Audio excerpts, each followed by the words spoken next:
신율의 뉴스 정면 승부 2부 시작합니다. 오늘 금요일 2부 정면 인터뷰에서는 국민의힘 박용찬 영등포을 당협위원장 직접 스튜디오에 모시고 현안에 대한 입장 직접 들어보겠습니다. 어서 오십시오. 네, 반갑습니다. 아이고 얼마나 바쁘세요 요새? 네? 네?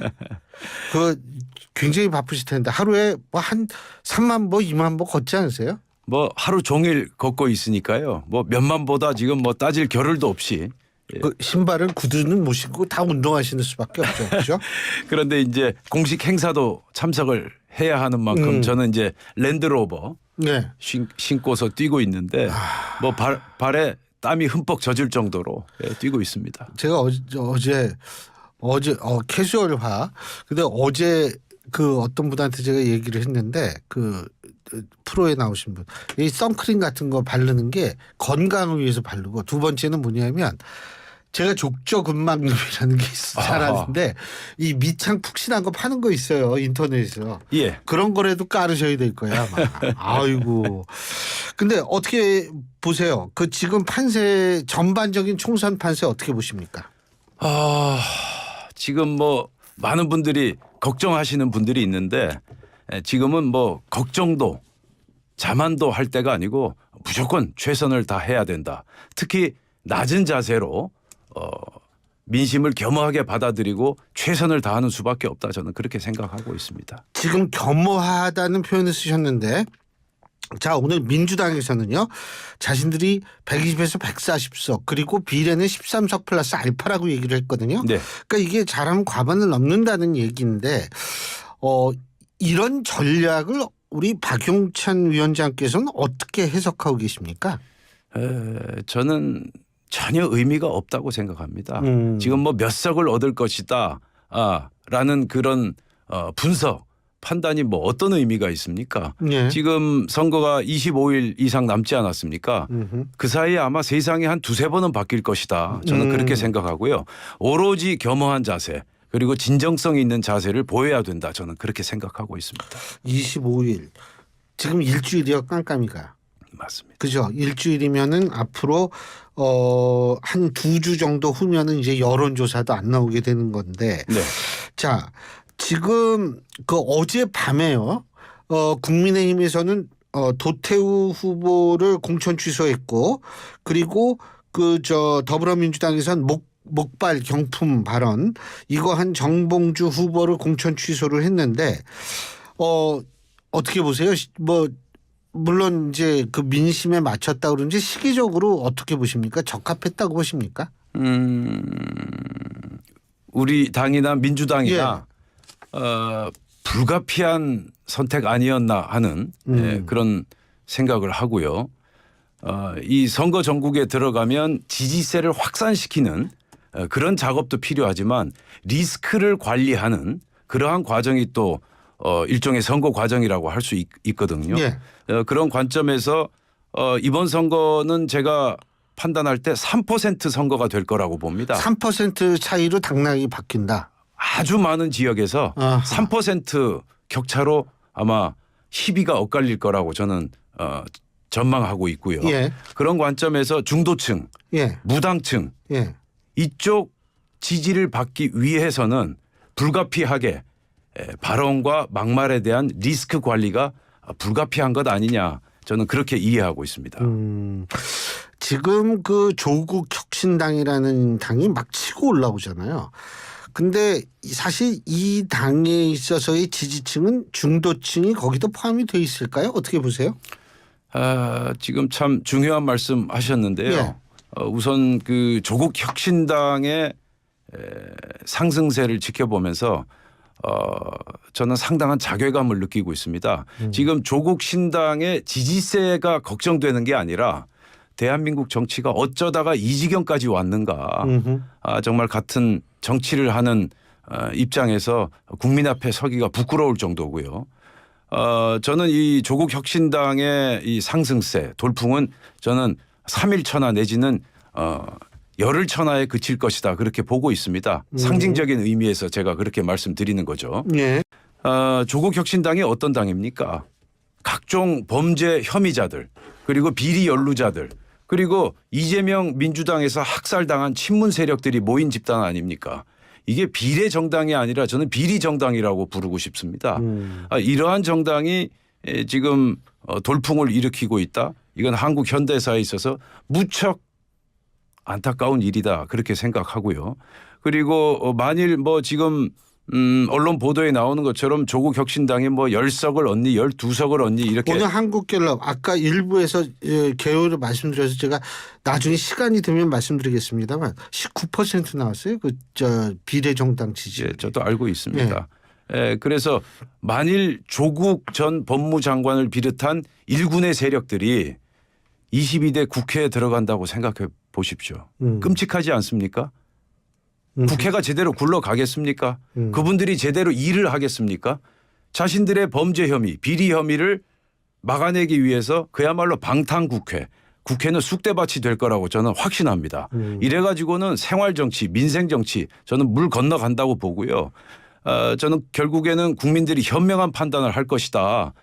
조국 혁신당이 지금은 돌풍을 일으키고 있지만 결국 투표장에 가서는 현명하고 냉정한 판단을 할 것이라고 저는 확신하고 있습니다. 그러니까 결국 투표장에 가면은 조국 혁신당보다는 양당 중에 하나의 위성 정당을 찍을 가능성이 있다. 이 말씀이시죠. 결과적으로 그렇게 되겠죠. 예. 이 조국 혁신당의 등장은 우리 국민에게도 도움이 되지 않고 심지어 민주당에게도 도움이 되질 않습니다. 그렇겠죠. 예, 뭐 나중에 연대를 한다, 합당을 한다 하는데 어차피 지금 조국을 비롯한 일군의 세력들과 이재명 세력은 화학적 결합을 하기 어려운 그러한 관계로 그런 분석이 있죠. 예, 그렇게 봐야 됩니다. 결국 나중에는 엄청난 권력 다툼까지 벌이게 될 거고요. 그래서 결국 대한민국 정치에 있어서 엄청난 퇴행을 자초할 것이다. 저는 그렇게 보고 있습니다. 그러고 요새 이제 아까 25일 동안은 뭐 엄청나게 또 몇 번은 바뀔 수 있는 상황이다 이런 말씀하셨는데 지금 현재 이종섭 호주 대사 문제가 지금은 제일 뜨겁거든요. 이 네. 부분은 어떻게 보세요? 우선 결론적으로 말씀드리면 민주당의 정치 공세가 좀 과도하다. 그리고 우리 당의 그리고 우리 정부의 대처도 많이 아쉽다. 그리고 가장 중요한 점은 이 사안은 우리 당이나 우리 정부에 결코 유리하지가 않다. 그래서 지금이라도 좀 크릭 조정을 할 필요가 있지 않나 하는 그러한 아쉬움을 가지고 있습니다. 일단 과도한 측면은 뭘까요? 민주당 과도하다 말씀하셨죠. 우선 공수처 수사 부분을 들 수가 있겠는데요. 네. 공수처에 고발된 시점이 언제입니까? 6개월 작년 전이라고. 9월이었습니다. 9월이었는데 출국 금지만 2번 연장을 했어요. 그러면 출국 금지를 2번 연장했다면 그 기간 동안에 이종섭 전 장관을 불러서 조사를 한다든지 뭔가 좀 가시적인 진도를 나가야 하지 않았겠습니까? 그런데 그동안 6개월 동안 거의 뭐 사실상 수사 진도를 제대로 나가지 못하다가 선거를 앞두고 뒤늦게 선거가 임박한 시점에서 지금 공수처에서 소환 조사를 하고 뭐 압수수색을 하고 뭐 그런 이제 수사가 진행되고 있지 않습니까? 그래서 수사의 진정성을 저희가 신뢰하기가 상당히 어렵다. 그리고 민주당은 지금 뭐라고 얘기하고 있습니까? 또 특검 꺼내고 있지 않습니까? 민주당은 뻑하면 특검, 뻑하면 국정조사, 해임시킨다, 탄핵한다. 도저히 뭐 셀 수 없을 정도로 많은 특검과 국정조사, 탄핵, 이른바 좀 상징적으로 말씀드리자면 협박 정치를 여전히 일삼고 있다. 저는 그렇게 보고 있습니다. 그리고 아쉬운 부분은 뭘까요? 국민의힘에서 아쉬운. 4일 날 이종섭 전 장관이 호주 대사로 임명됐죠. 예. 예, 그리고 나흘 뒤인 8일 날 출국 금지 조치가 해제됐습니다. 예. 저는 이제 이 부분이 좀 상당히 좀 자연스럽지 못했다.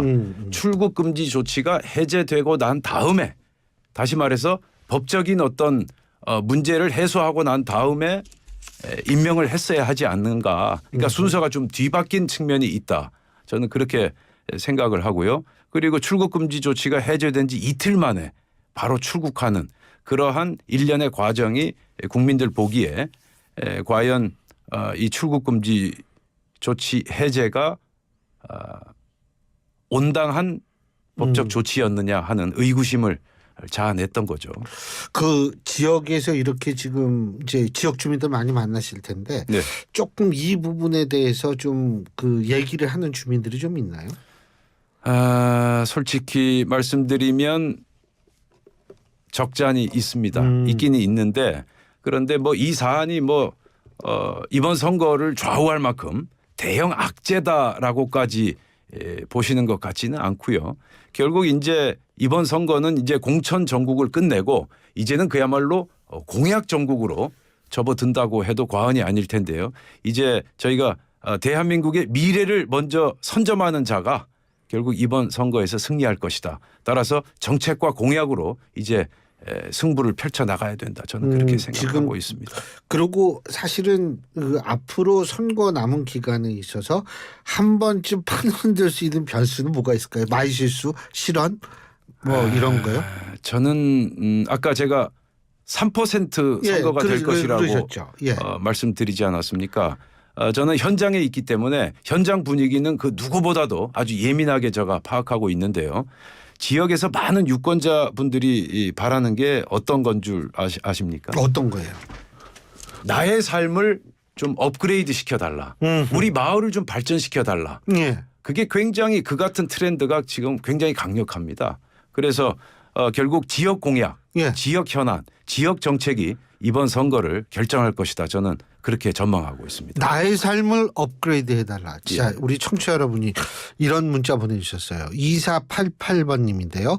국민의힘이나 민주나 의원님들 선거 때만 그러지 말고 평소에 지역 국민들에게 지역 주민들이겠죠. 지역 국민들에게 정말 심부름꾼이 되어보세요. 그러면 이렇게 안 떠들어도 자동으로 됩니다. 이런 말씀을 주셨는데 이게 바로 그 얘기거든요.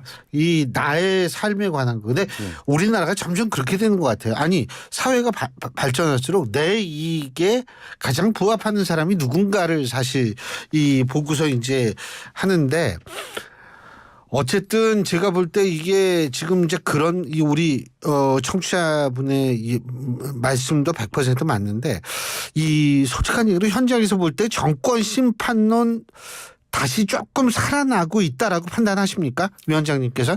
저는 뭐 정권 심판론 있을 수 있다고 생각합니다. 그런데 정권 심판론을 지금 말하고 있는 메신저가 누굽니까? 조국 전 법무부 장관, 이재명 대표 아니겠습니까? 네. 그래서 메시지 못지않게 메신저가 중요하다. 그런 말을 할 자격이 있는 사람이 이야기할 때 메시지는 먹힌다. 그런 측면에서 이재명 대표나 조국 전 법무부 장관이 정권 심판론을 얘기한다. 과연 약발을 받을까요? 그리고요. 조국 혁신당 말씀하셔가지고 그런데 조국 대표는 아까 우리가 이제 이재명 대표하고 조국 대표는 화학적 결합이라는 게 힘들 것이다 이런 말씀을 해 주셨는데 지민 비조라고 얘기를 하면서 계속 얘기를 해요. 지역구는 민주, 비례는 조국. 근데 비조는 안 되더라도 지역구는 민주, 조국 대표 입장에서 볼 땐 그렇게 할 수 있는 거 아니겠어요? 그거 한다면 국민의힘이 좀 어떻게 좀 더 어려워지나요? 어떻게 보세요? 어쨌든 선거 공학적으로 본다면 예. 지금 조국의 등장과 조국 혁신당의 바람은 저희 당에게 결코 유리하진 않습니다. 왜냐하면 그동안 상심에 젖었던 이재명 민주당에게 실망했던 민주당 세력들이 다시 지금 재결집하는 그러한 현상을 보이고 있지 않습니까? 그래서 조국의 등장이 심지어는 한동훈 효과를 상쇄시키고 있다. 지금 그런 분석까지 나오고 있는데요. 어찌됐든 제가 아까 말씀드린 대로 시간이 지나면서 국민들은 깨닫게 될 것이다. 조국 혁신당이 얼마나 참 어이없는 정당 결사체인지 조만간 깨닫게 될 것이라 저는 확신하고 있습니다. 지금 그리고 이제 그 하태경 의원께서도 예. 지금 이해운 전 의원과의 경선 과정에서 여론조사 원데이터를 공개하라 뭐 이런 식으로 지금 굉장히 반발이 심한 것 같은데 이런 부분은 어떻게 보세요? 저희 당에서 일정 부분 제가 그 부분은 정확히 파악하고 있지는 않지만 예. 일정 부분 공개하지 않았나요? 일정 부분 공개 그건 잘 모르겠는데 예. 당에서도 그 부분에 대한 접근을 하고 있는 것 같더라고요. 그러니까 그러니까 이게 또 근데 이런 만일 거기에서 또 어떤 그 문제가 발견이 된다라고 가정하거나 이렇게 되면 그게 선거판에 어떤 영향을 미칠까요? 그렇게 큰 영향은 안 미치나요? 어떻게 보세요? 이제 상당히 이제 통계적이고 기술적인 부분인데요. 예. 그런데 그 문제에 대처하는 저희 당의 예. 자세, 태도를 보면 상당히 진정성을 가지고 이 문제를 지금 다시 들여다보는 걸로 저는 이해하고 있습니다. 예. 따라서 이 문제가 뭐 엄청난 스캔들이나 대형 악재로 작용할 것이다 그렇게 보지는 않고요. 예. 하태경 의원께서 문제를 제기했고 또 당에서도 승복할 수 있는 그러한 설명을 할 것이라고 저는 예상하고 있습니다. 그리고 의대 정원 문제 있죠. 의대 정원 확대 문제. 예. 이거가 지금 뭐 현장에서 이렇게 그 유권자들 만나 보셨을 때 그 체감 이 의대 정원 확대 문제의 이슈의 영향력이 좀 떨어지고 있다라고 느끼신 적이 있으세요? 이 의대 정원 문제가 지금 초반에는 이제 윤석열 정부가 굉장히 강단 있게 뚝심 있게 지금 대처하고 있다 그런 여론이 우세했는데 예. 이 문제를 가지고 시간을 지나치게 오래 끌어서는 곤란할 것이다. 그래서 어떤 문제 해결 능력 그리고 국정 운영의 어떤 능력에 있어서 좀 많은 국민들이 걱정하게끔 하지는 말아야 되겠다 그런 생각을 하게 됩니다. 근데 그게 의사들 반발이 뭐 그렇게 쉽게 누그러들겠어요. 그게 좀 사실 걱정이 되는데 어쨌든 그 문제하고 아까 우리가 얘기했던 그 이종섭 호주 대사 문제하고 뭐 이런 게 지금 뭐 얽혀가지고 그런데 만일 정부가 앞으로 아니 정부가 아니라 여당이 앞으로 이러한 지금 약간 좀 주춤하는 이 계기를 좀 확 뒤집을 수 있는 계기를 마련할 수 있는 어떤 그런 상황이 있을까요? 어떻게 보세요?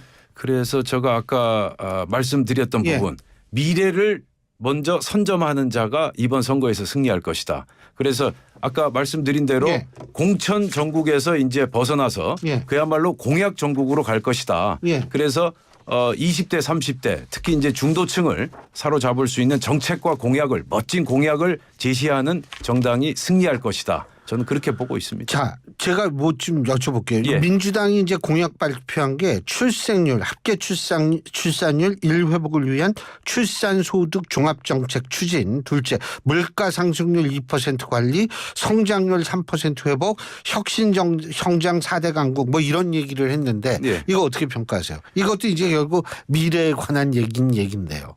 미래에 관한 이야기인데요. 예. 얼마나 실현 가능할 것인가 그리고 실천 가능한 것인가 국민들이 그렇게 허술하게 공약을 접하겠습니까? 제가 볼 땐 지금 민주당의 공약은 빌공짜 공약이 될 공산이 상당히 크다. 한동훈 위원장도 여러 차례 말씀하시지 않았습니까? 네. 행동과 실천이 중요하다. 예. 화려한 구호, 화려한 공약 이건 누구나가 할 수 있습니다. 다만 재원이 확보되는가 그리고 실천 가능한가 어떤 로드맵이 있는가 이런 부분에 대해서 국민들이 꼼꼼하게 점검할 것이다. 저는 그렇게 보고 있습니다. 예. 뭐 우리가 그냥 막연하게 예측할 수밖에 없는데 서울에서의 분위기를 이렇게 판단하실 때 국민의힘이 이길까요? 좀 우세할까요? 더불어민주당이 우세할까요? 저는 이번 선거에서 예. 서울에서는 결국엔 국민의힘이 승리할 것이다. 그렇게 확신하고 있습니다. 그 근거가 뭐세요? 일단 그 민주당식 그 갈라치기 이재명 대표 어젠가요? 그젠가 어떤 발언했습니까?